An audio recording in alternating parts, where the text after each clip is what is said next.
Tom Tancredo, presidential candidate, Republican congressman from Colorado.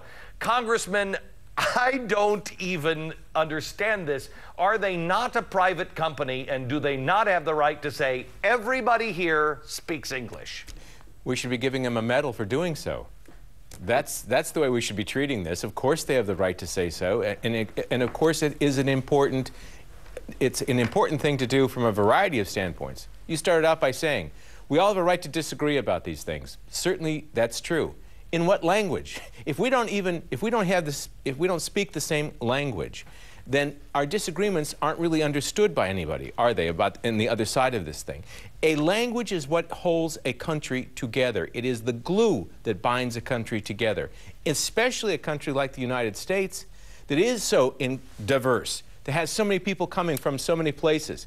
It is imperative that we have something that holds us together. It's called the English language. Okay, but hang on just a second. You know what? I agree with you 110%, but I want to go down to something even more basic than that. And that is, doesn't the company have a right? What is this? Lawyers, lobbyists? How is the federal government suing a private company for saying, I'd like to be crazy and make sure everybody can speak basic English here?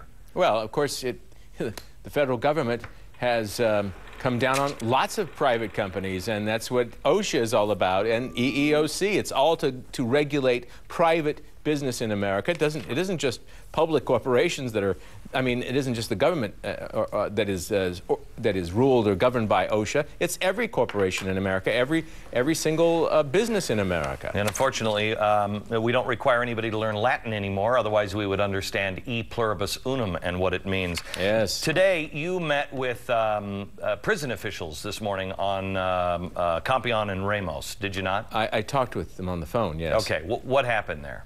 These are, by the way, in case you don't know, these are the two prison guards that are serving, I don't know, over a decade. 11 and 12 years, respectively, yeah. Yes. For shooting a drug smuggler in the butt as he was running, and now they're serving over a decade in prison. I think these guys are our first political prisoners. What did they say at the prison?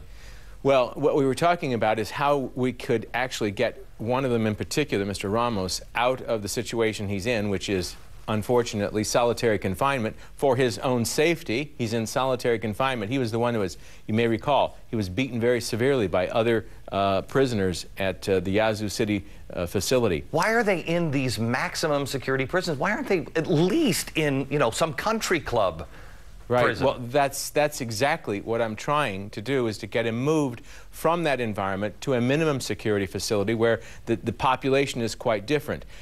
One of the things that they are asking us to do, that is the Bureau of Prisons, is to sort of reduce the amount of visibility of this particular case, or these two cases, because they say that prisoners see it, and reduce the visibility of their face or the case. Particularly that. No, the face. Because I ain't letting up on the case. And but I'll stop showing their face. Neither am I. But if that is what they asked me to try to do.